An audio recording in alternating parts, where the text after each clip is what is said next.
In this video, I'll show you where to find promo codes for Boost Mobile. If you find this video useful, please leave a like and subscribe to the channel. In saying that, let's just jump straight to the video. All right, on my mobile device, I'm going to open up any web browser. I'm going to head on over to Google. And now in the Google search bar, I'm going to type in promo codes for Boost Mobile. Once I've done that, I'm going to click on search. And now if I scroll down, you can see different third-party sites offering promo codes. So we got lifehacker.com, LE, Coupon Nation, Groupon, Energy Saving, etc., etc. So, and even Tom's Guide. So one I like to use is Lifehacker. So Boost Mobile promo codes.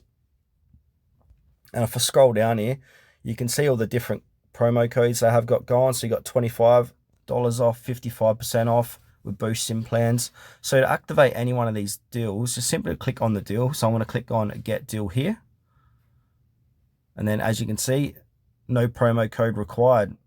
So, and it's even got the expiration 2 weeks from now. So you can click on the Visit Boost Mobile to activate that 55% off. If I go back, if I click on another one, so $25 off this 28-day 60 GB prepaid SIM plan. So to get this code, simply click on copy code and now paste this code at the checkout section of Boost Mobile to activate your $25 savings off this 28-day 60 GB prepaid SIM plan.